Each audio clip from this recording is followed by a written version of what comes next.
Good evening, ladies and gentlemen. The former President of the Republic of South Africa and his partner, former ministers who are here,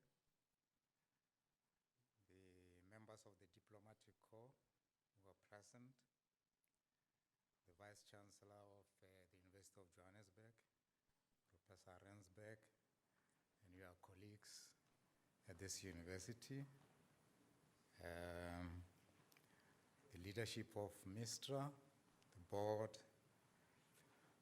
Welcome to this, the 5th annual lecture of MISTRA, which is a very important day in the calendar of MISTRA. We're very glad that you are able to come and share this event with us, in spite of the rain that has been falling. Perhaps it's a blessing. The Twitter hashtag for this event is hashtag 5th annual lecture. Hashtag 5th annual lecture. May I now invite the Vice Chancellor of the University of Johannesburg, Professor Aaron Rensberg, to give some welcoming remarks.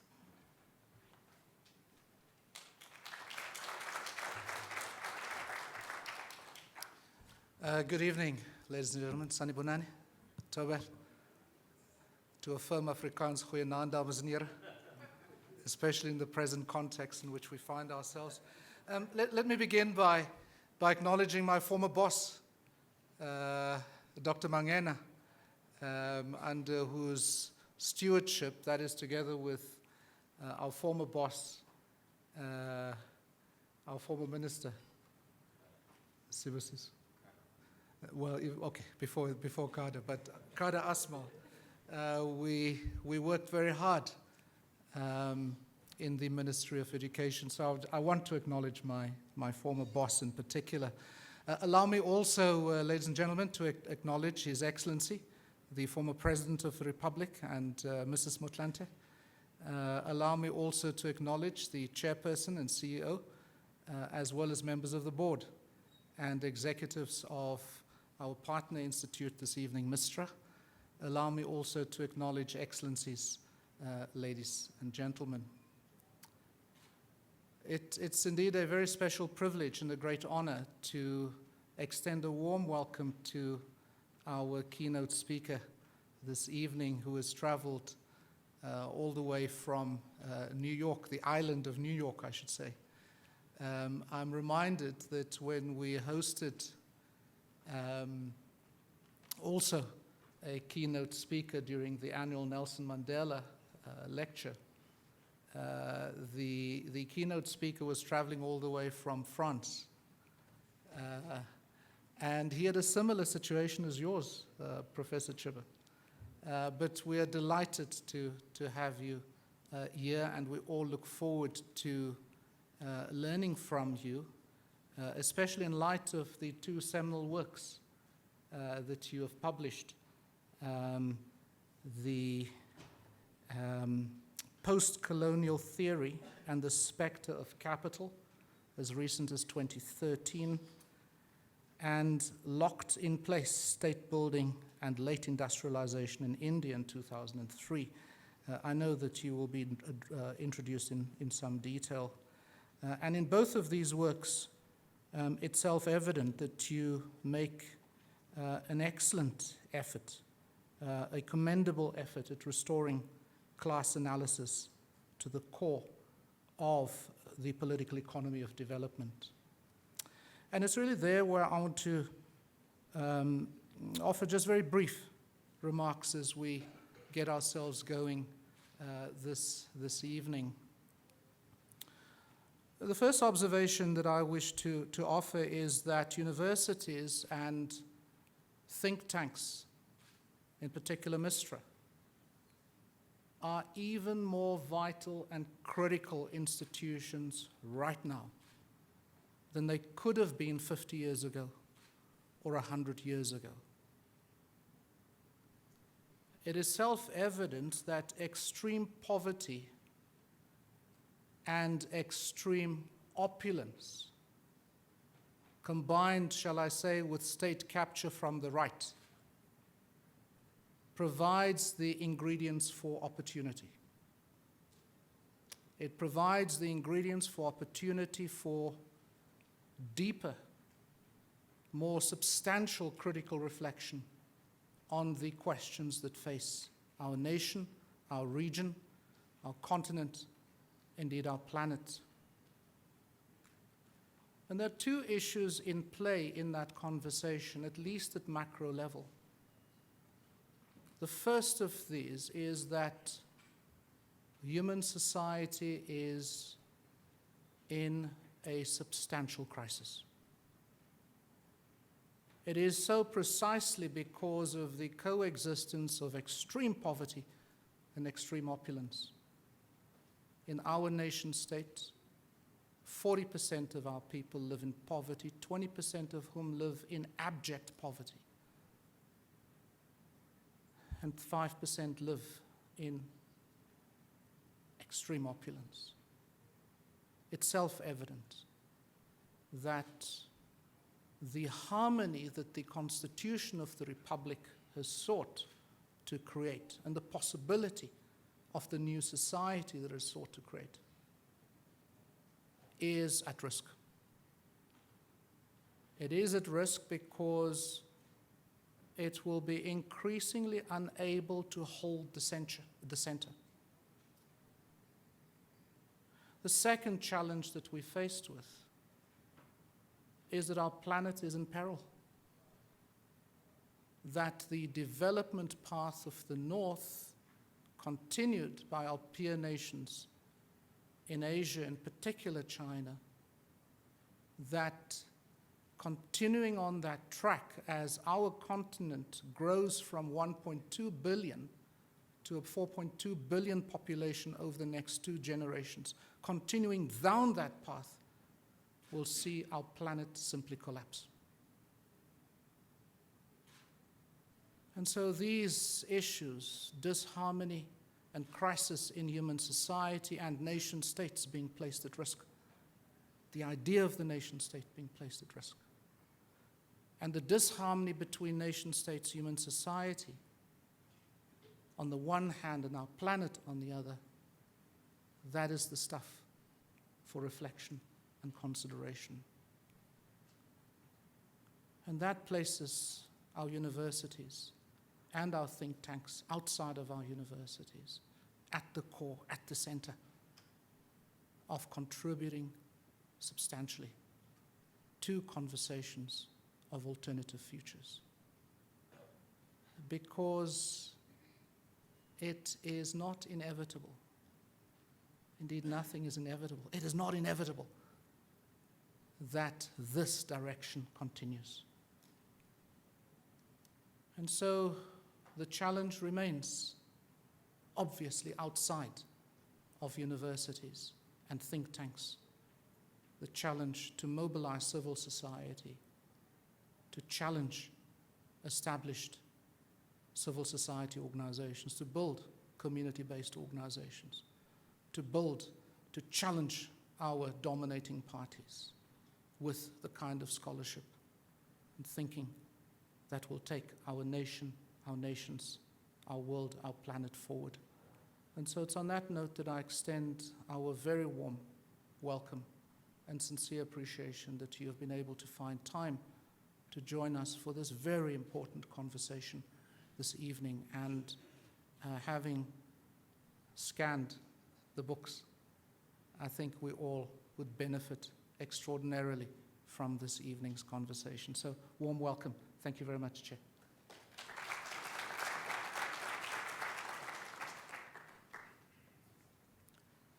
Professor Rensbeck, thank you very much. It is now my honor to introduce our guest speaker tonight, Professor Vivek Chibber. He was born in Delhi, in India, which is a very, very brief summary indeed of his bio.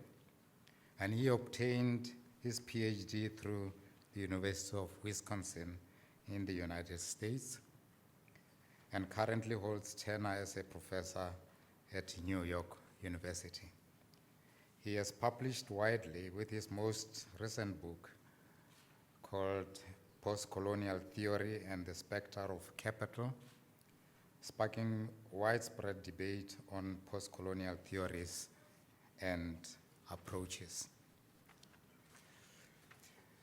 His previous work, entitled Locked in Place, State Building and Late Industrialization in India, will be of particular interest to South Africa, with specific reference to the role of the state and the capacities required of it to provide leadership to national development, the imperatives of state transformation in post-colonial societies, and the constraints that face small, open economies such as South Africa.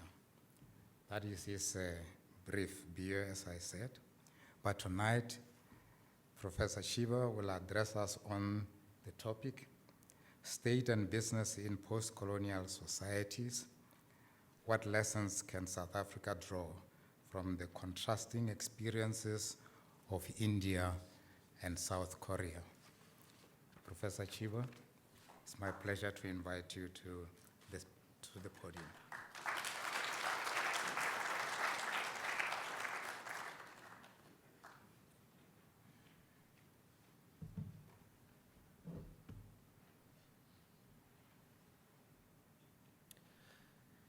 It's a tremendous honor to be here today.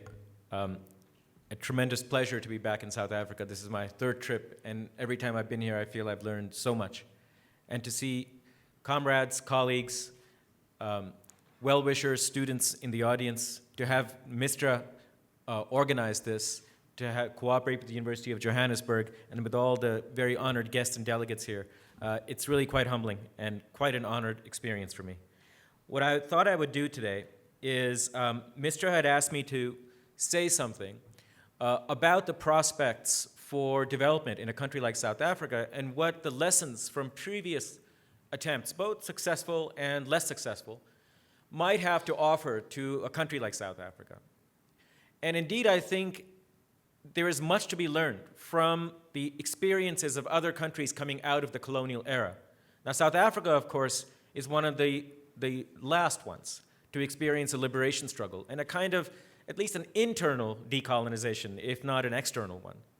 Nevertheless, the modalities of its independence struggle, the challenges that it faces now, with both the extreme poverty, the small industrial base, and the extraordinary ambitions and the demands on the state to foster development as a means of increasing incomes, increasing standards of living, those challenges, even though they come at a later stage and later era in 20th century and 21st century capitalism, nevertheless, they are quite similar to what countries like India and Korea faced.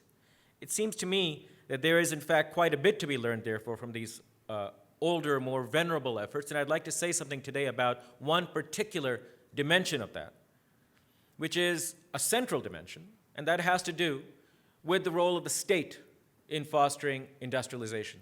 That might seem like a somewhat exotic, perhaps adventurous, ambitious subject in this era of liberalization and neoliberalism.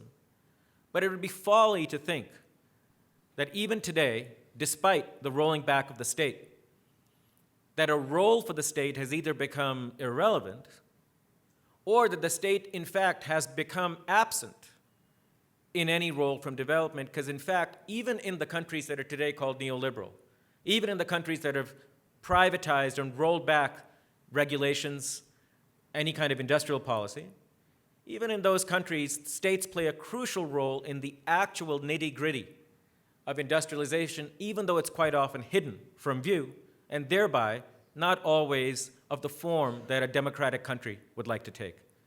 I think the way forward is to bring out and conceptualize explicitly how and when states have intervened effectively, so that a debate and a dialogue might start in countries of the South today of on the one hand, avoiding the errors of the past, but at the same time building on the real strengths and real accomplishments that state guidance of industrialization actually managed to deliver.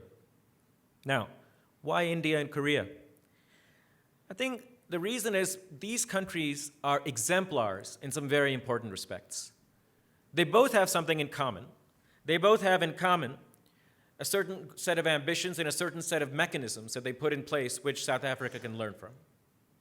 But they also diverge from each other in important ways, and that divergence is also systematic.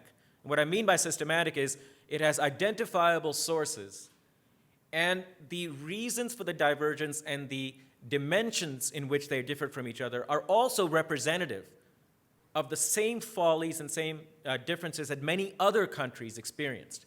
So India and Korea are exemplars both in what they share and also in the way that they diverge from each other, it seems to me. Now, let me start with the first issue. What would India and Korea have in common as post-colonial countries that South Africa might learn from? Well, the central fact is the absolute, the key role that they accorded to the state as the overseer and as the regulator of industrialization. It's easy to forget today in this era of liberalization that not only during the 40s, 50s, and 60s, but indeed throughout the history of capitalism and late industrialization in capitalism, every single late industrializing country gave a very prominent role to state guidance of the economy in their effort to catch up with the more advanced countries. Well, what was common in these efforts and what did it entail? The single biggest challenge that late developers faced, whether it was in the 19th century or the 20th century, when they tried to industrialize, was that either they lacked an industrial base altogether and had to invent, literally, a class of entrepreneurs, a class of capitalists, or the class of capitalists that they had, the local industrial base that they had, was very small and faced very bleak prospects of being able to compete with the more advanced, more productive, more dynamic industries from the advanced world.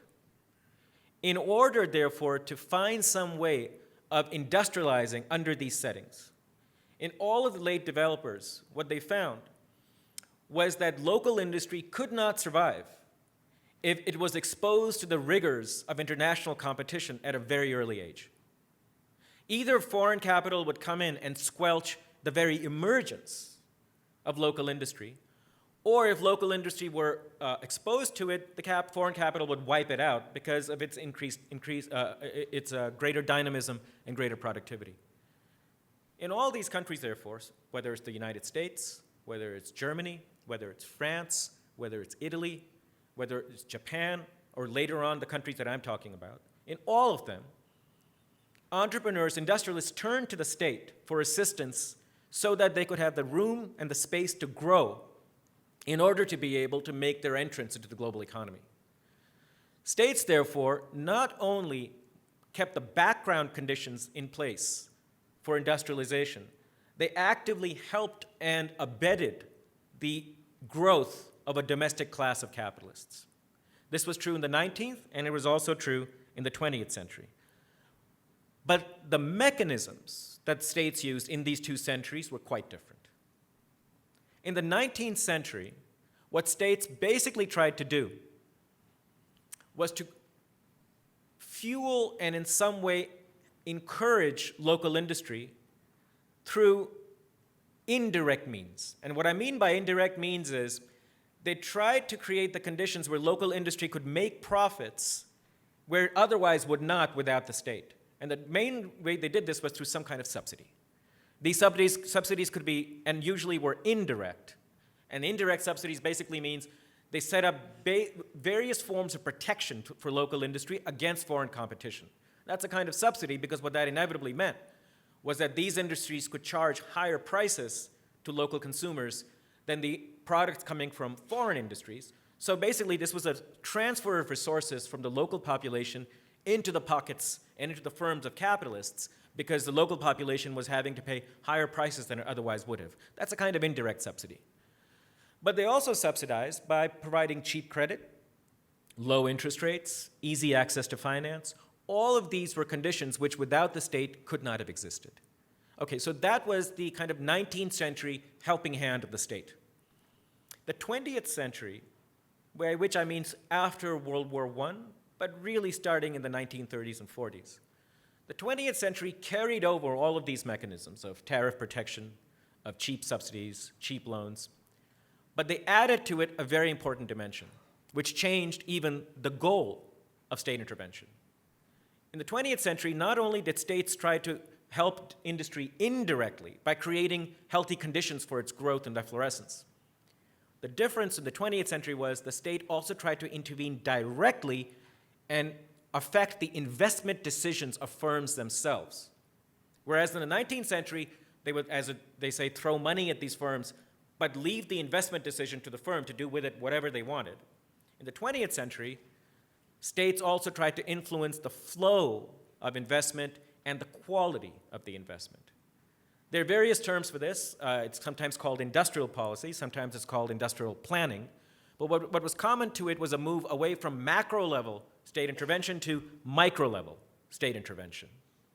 This was made possible in large measure because of all the increased techniques and knowledge that became available to these to states, partly as a consequence of the Russian Revolution, which pioneered the various instruments of industrial planning, but also in the capitalist world because of the experience of the two world wars. In both World War I and World War II, capitalist economies fundamentally became, in very important ways, planned economies. They were directly guided by the state, and a series of instruments were developed by planners, economic planners in bourgeois countries, which enabled them to both forecast the direction of investment, but also influence it, channel it in a variety of ways. Now, this attempt to intervene directly into the actual investment decisions of firms is something that distinguishes India and Korea from earlier generations of late developers like Germany, Italy, or the United States. India and Korea they're the exemplars of what is called late development, to distinguish it from the earlier, the 19th and 20th century late developers. But there was a problem over here. If you're going to move from simply creating the background conditions for accumulation to actually trying to affect accumulation itself, it's going to require a particular conceptualization of what subsidies are, because the nature of subsidies changes. And that, in turn, changes the kinds of demands that are placed on the state. Let me address both of these one at a time. Subsidies can be taken in two ways. One is you take money, you give it to an entrepreneur, to a capitalist, and you tell him, this is to help you grow your business. And then you step back. What that person does with the money, you don't know. He could invest it. He could keep it in his pocket. He could put it in a bank. He could take it out of the country and maybe invest it somewhere else or put it in a stock market or something outside the country. All of these kinds of subsidies are based on a kind of trust.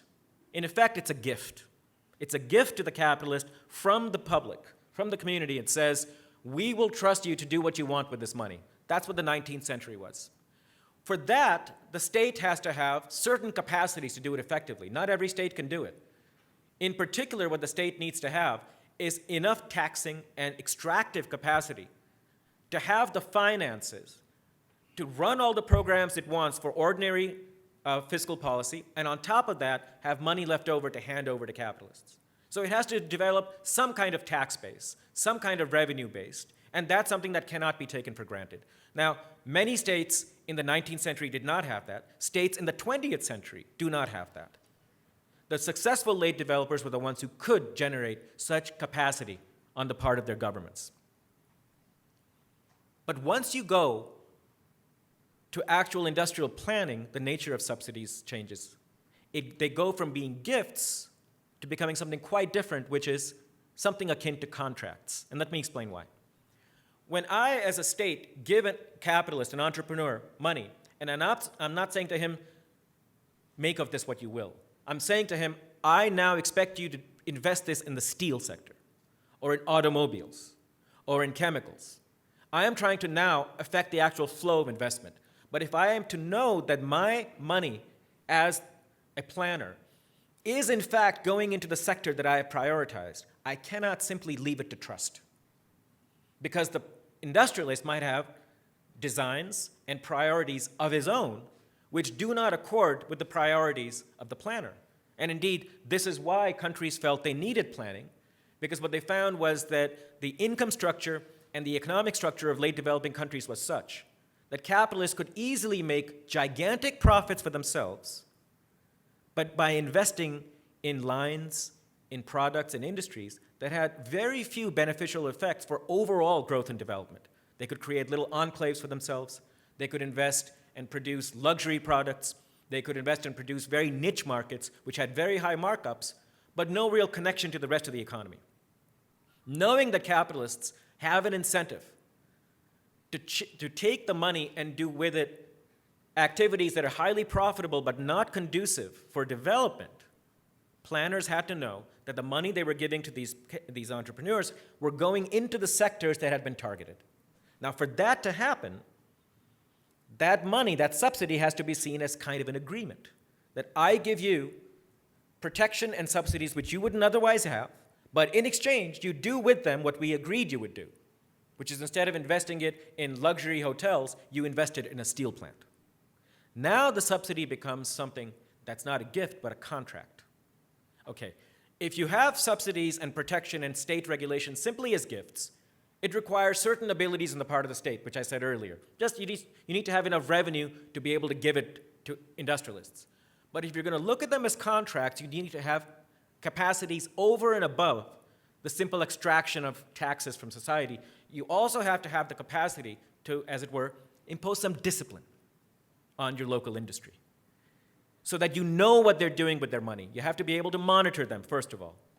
Secondly, you have to be able to come up with adequate priorities and enforce those priorities.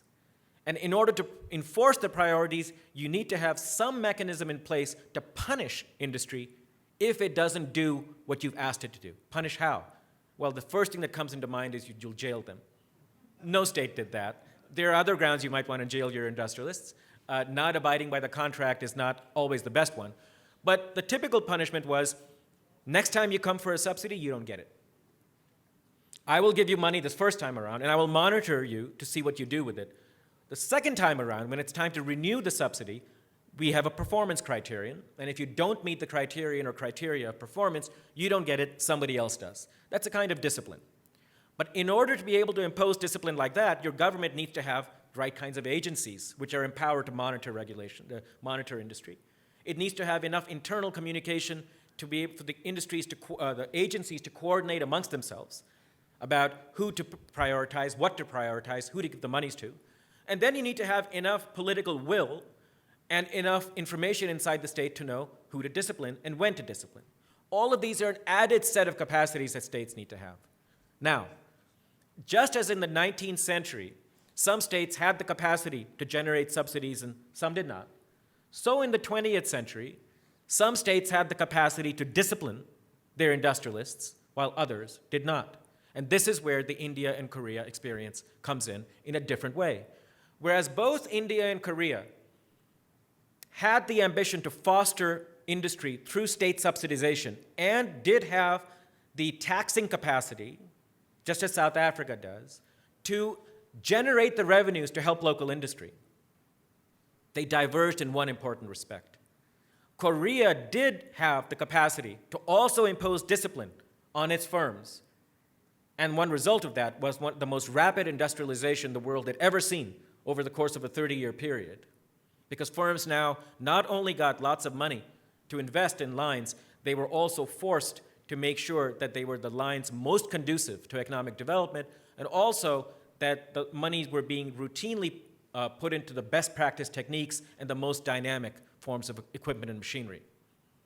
In India, however, that attempt at discipline failed. What happened, therefore, was that whereas in Korea, subsidies were not just gifts but contracts, in India, subsidies remained gifts. They amounted to a giant transfer of public money from the people of India into the pockets of the capitalist class. It was not a complete failure. India did still build a fairly broad industrial base. it did enter and generate industry in sectors where there would have been no prospect without some kind of state guidance.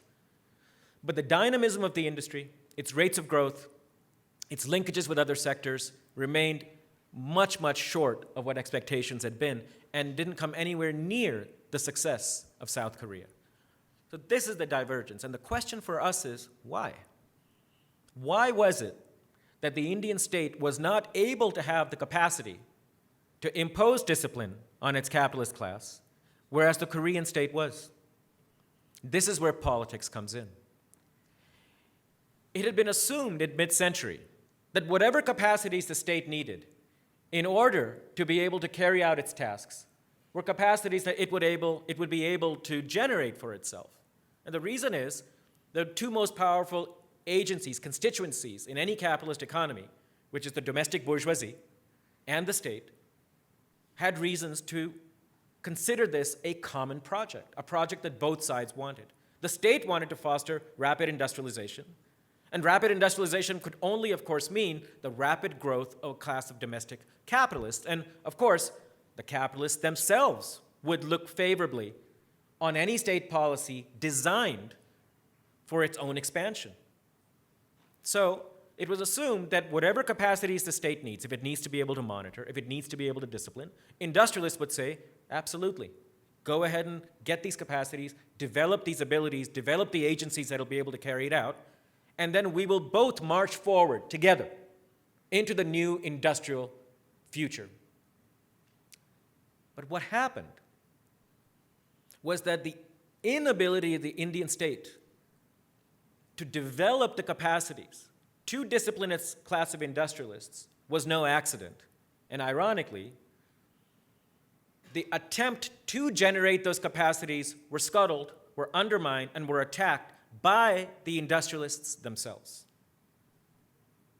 This is an extraordinary, in some ways, puzzle. Why would the natural beneficiary of a goal of rapid industrialization and the expansion of the industrial base, why would the beneficiary of those policies, which is domestic capital, why would it turn around and attack the ability of the state to carry out this mission? In Korea, we saw the opposite happening. In Korea, a partnership did develop between the state and capital around the same goals. So now, how could we explain this? Well, for the longest time, the explanation was that Korea is a dictatorship and India is a democracy. And in dictatorships, it's easier to carry these things out. I will come back to this in a few minutes, and I'll urge that this is a quite profound misconceptualization and misunderstanding of the roots of Korean success. The real roots of the success have to do with the interests and the power of the domestic capitalist class when it comes to this project of industrialization. Let me now explain. I said earlier that the goal of late development was the acceleration of a local industrial base and the creation and the accelerated growth of the class of domestic capitalists. In other words, making them more profits. But there was a problem in the particular mechanism through which this was to be carried out, which was industrial planning and industrial policy, which, as I said, involved the imposition of discipline on top of the capitalists. Remember what discipline means. It means getting capitalists to abide by not their own priorities of investment, but the state's priorities. Herein lies the problem. Industrialists in a country like India wanted to make profits, but the conditions in which profits were promised to them in the planning regime made it rational for them. In other words, it created incentive for them to accept one component of the subsidization process, which is all the gifts that they were getting, while rejecting the idea of discipline. What capitalists wanted in India, like any capitalist wants, is lots of free money. I have a certain rate of return, I have some internal funds as an industrialist, I will use those funds. If I can double those funds by getting access to the state, beautiful. No capitalist has ever, in my knowledge, if he or she has been in their right mind, rejected or turned down the prospect of getting a gift from the state. So they were very happy with getting the gifts. However, in return, they were asked to deprioritize their own goals and to prioritize what the state was demanding. Now, the state wasn't demanding that they make zero profits. No capitalist would ever agree to that. The state was promising them some degree of profits. But it was also asking for them to what? Target sectors which in the business's own mind may not be the ideal sectors for them. To now put up with an overweening, intrusive bureaucracy which the state thought would have, that they had better understanding of what their businesses involved than the bureaucracy might. But most importantly, what they were being asked to consider was a choice between a planning and regulatory regime in which they would get all the gifts, but without the subsidies, without the discipline, versus a regime in which they would get all the gifts and subsidies, but accompanied with discipline. And naturally what they chose was, I'll just take the gifts, but I won't accept the discipline. This is an important point. All throughout the 20th century, in every post-colonial country, it was understood that whatever else happens, we have to help develop the local industrial class, which means we have to protect them from international competition. We have to give them subsidies. One unshakable pillar of post-colonial development strategy was the subsidization of domestic industry. This was through programs called import substituting industrialization, or also known as ISI. The key to ISI, and every single country that tried to industrialize used ISI, other than England, in fact, even England in the 18th century used ISI. Every single capitalist country that has developed in the context of international competition from other countries has always relied on some kind of domestic protection. That means every single country has guaranteed its capitalists, you will get subsidies from us, no matter what. Now, once you've guaranteed them subsidies, what you're doing is guaranteeing them free profits. In those conditions, when you demand of them that in exchange for that, they accept the state's power over them, if they have reason to believe that they can reject the power of discipline while keeping all the gifts, the rational strategy on their part is to keep the gifts and reject the discipline.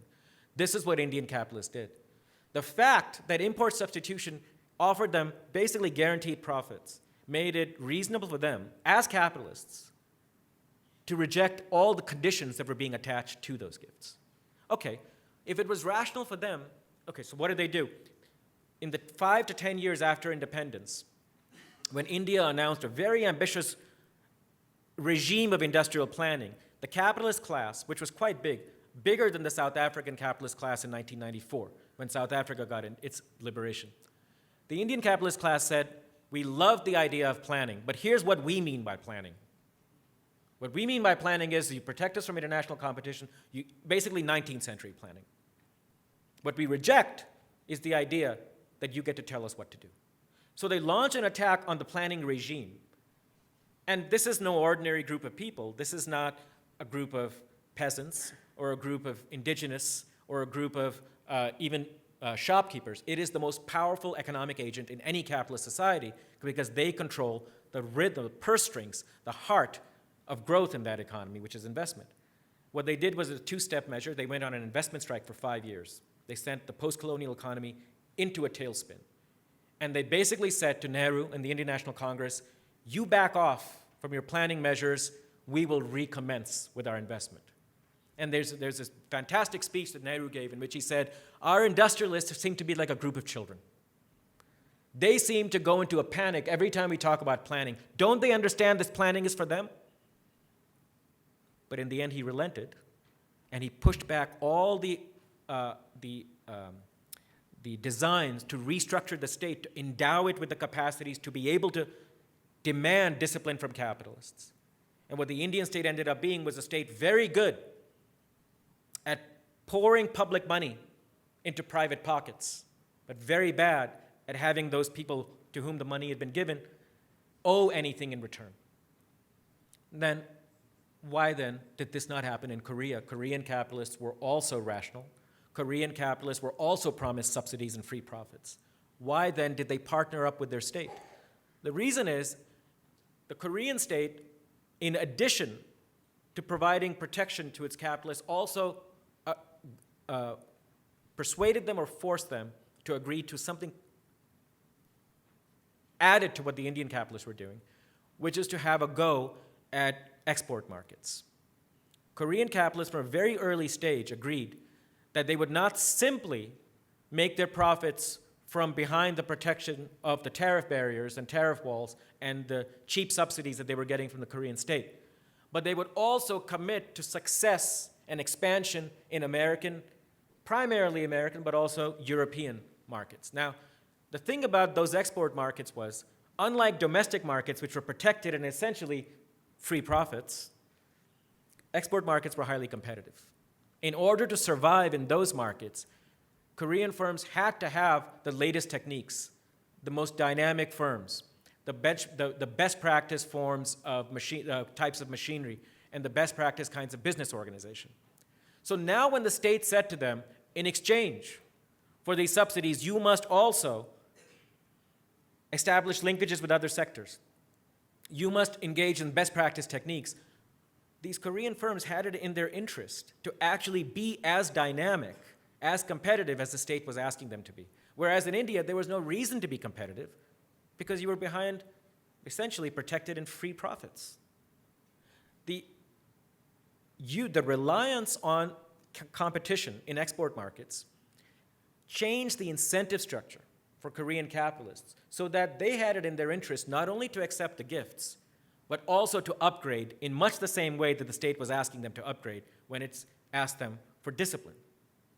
So you got two very different outcomes. In Korea, when the state tried to build its capacities, to create the agencies which would monitor the firms, which would then discipline them if they didn't listen, Korean capitalists said, it's fine with us, because having a state that can do this would actually enable us to better compete in those markets which are cutthroat and brutal.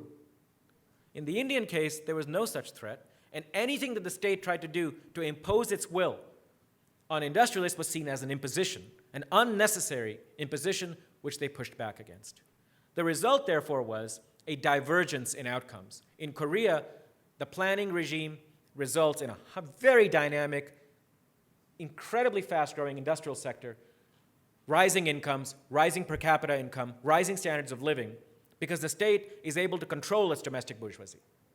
In India, it's the bourgeoisie that sets the agenda for the state, and the result you get is a very, very rich capitalist class, but subpar developmental outcomes because of an enfeebled state that cannot carry out its own mission. Okay, so this is the divergence between India and Korea.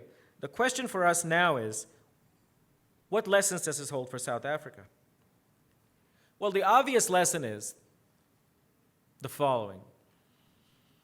Even in the era of liberalization, you can get high growth rates, but if historical experience is any lesson, for those growth rates to also translate into a sustainable path of industrialization, rapid development, and high per capita incomes, it's typically required that entrepreneurs and industrialists not be trusted to carry out their mission simply on the profit motive, because it is very, very possible to make high profits without generating rapid development. For the profits to translate into development has required in the past some degree of state intervention to create links between different lines of industry, to encourage them to invest in ways that are growth and development enhancing, not just profit enhancing, and to generate the kind of infrastructure which industry is hesitant to build on its own because it doesn't generate the profits that more consumer-oriented and more light industries will generate. So the first lesson is liberalization, pure and simple, is a poison chalice. And where it's worked in the past has been under very, very specific and very, very unusual conditions, if it's worked at all. So if some degree of state intervention is required, is it possible to go back to an era of developmentalism that we saw in the 60s and 70s? Now, South Africa is one of the countries in the global south where the idea of a developmental state is still in currency, even though it is not today as powerful as it was, say, 10 or 12 years ago. It's still very much in debate, and I think it's going to actually continue to be in debate as we come out of the neoliberal era, which I think could be in the cards.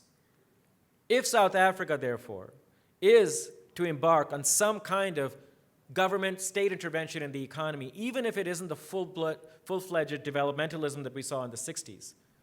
Is it possible? Well, in my view, the kind of developmentalism we saw in the 50s and 60s, the kind of developmentalism is probably not on the cards today.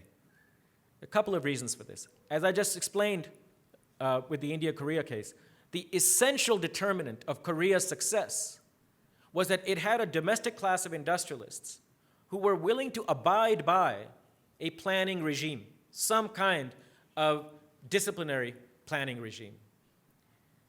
What distinguished India and other countries like India, Turkey, Brazil, Mexico, which tried the same thing and like India failed, was that their domestic industrialists rebelled against the idea. That suggests that the essential precondition for South Africa to be able to embark on some kind of, if not state-led, at least state-regulated path of industrialization, the essential precondition will be, at very least, neutralizing the opposition from domestic industry, if not bringing them on board altogether. Now, is that on the cards in South Africa? I think the chances for that are limited. And they're limited because in today's world, I think, in a semi-industrialized countries like South Africa, even though you don't have the kind of ramified and large class of industrialists that you do in, say, Europe, or that you did, say, even in India in 1947, even though you do have enough of a quite powerful and internationally oriented capitalist class that will see the regulatory hand of the state and the possibility of discipline as simply an encumbrance. And the reason is they're doing quite well for themselves in the neoliberal era.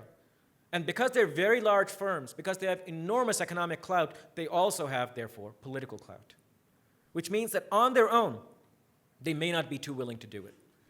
This has been true across the world. I don't think it's an accident that in the more developed parts of the global south, a return to a state-led industrialization path has been off the political agenda for 20, 25 years now. The reason for that isn't that they don't need, or there is no justification from the standpoint of the public for state regulation. It is as great as ever. The reason is that the power centers in these countries, which is the largest segments of capital, no longer think they need it. Whereas 30, 40, 60 years ago, enough of them still thought they needed some degree of state regulation, some degree of insulation from the global economy.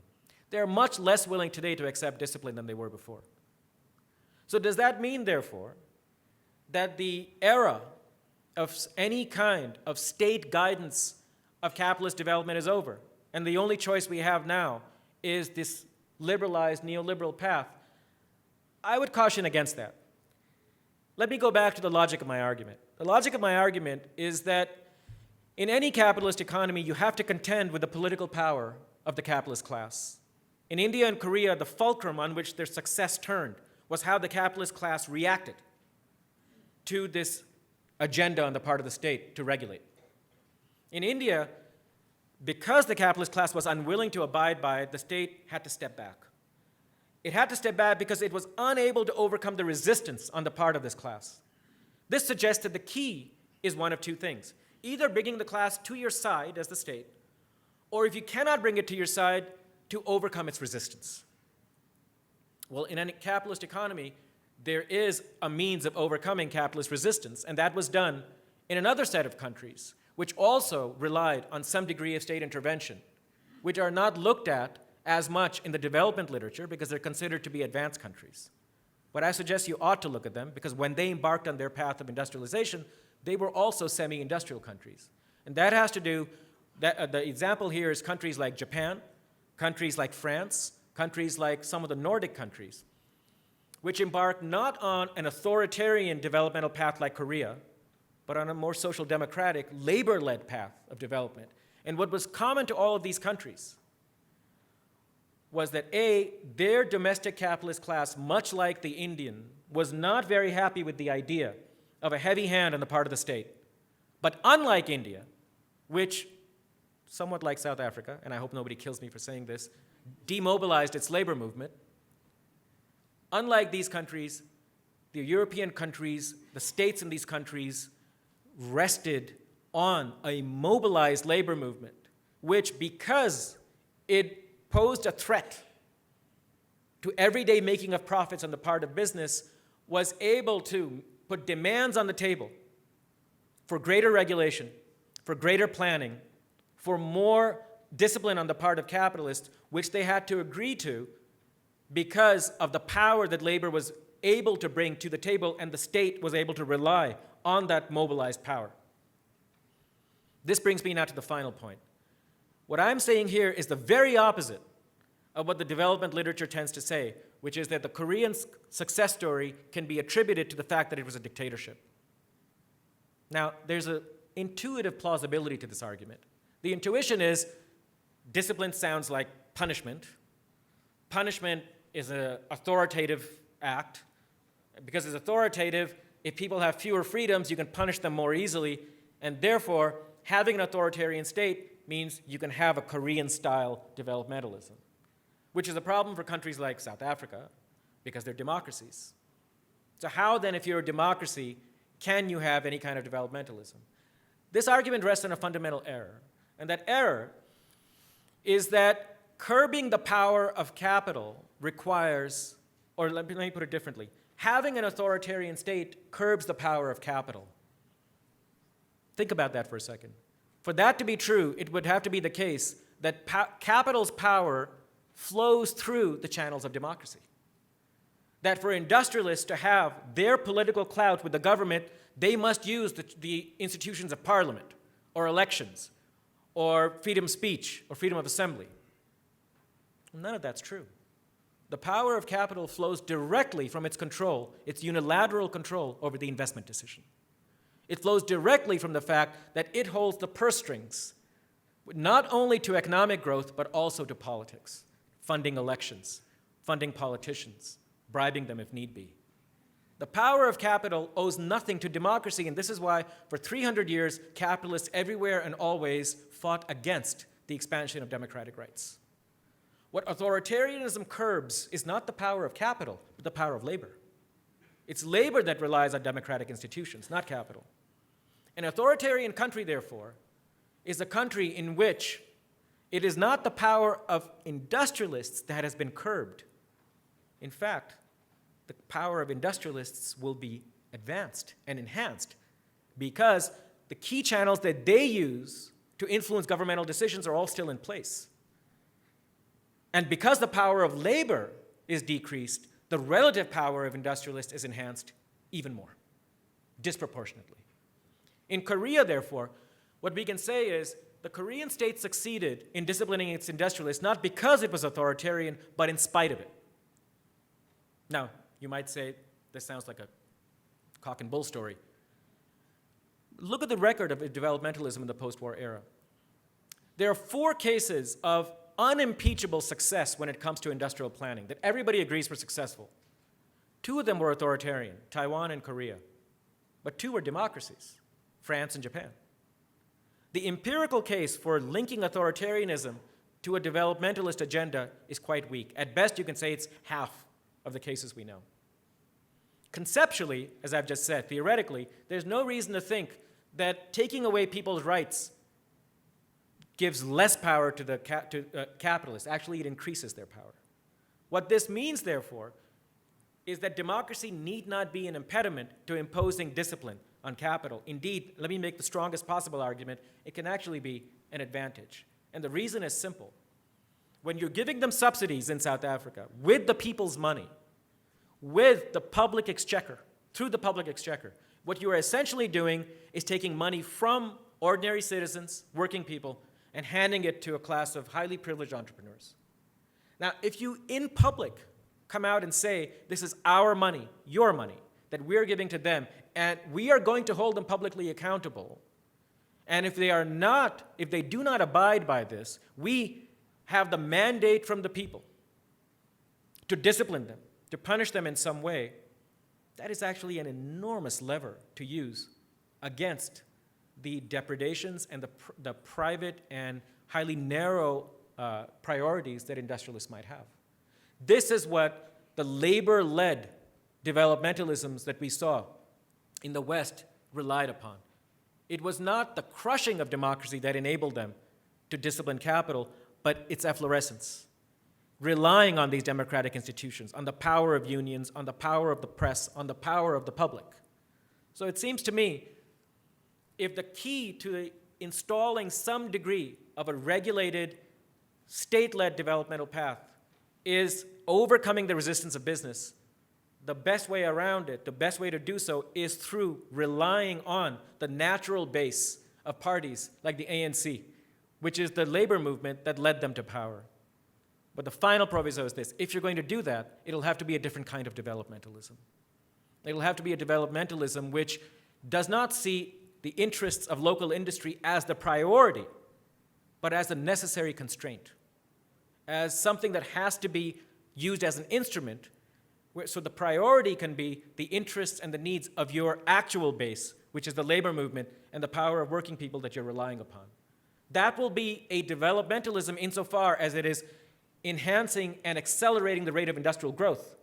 But it'll be an industrialization in which labor enters as an actual participant, somebody that has real political power and a political voice, which will be different both from the authoritarian developmentalism we saw in Korea and the highly compromised, fractured democratic developmentalism we saw in India. For 25 years, from the 80s into the 90s, many of us in the West and in the global South looked to South Africa as a potential beacon, as the potential for a new example, a shining light of what a post-colonial developmental path could be. My hope is, and I think the instruments, the power is still there in this country, my hope is that if it embraces this kind of labor-led developmentalism, that hope could turn out to be true once again. Thank you.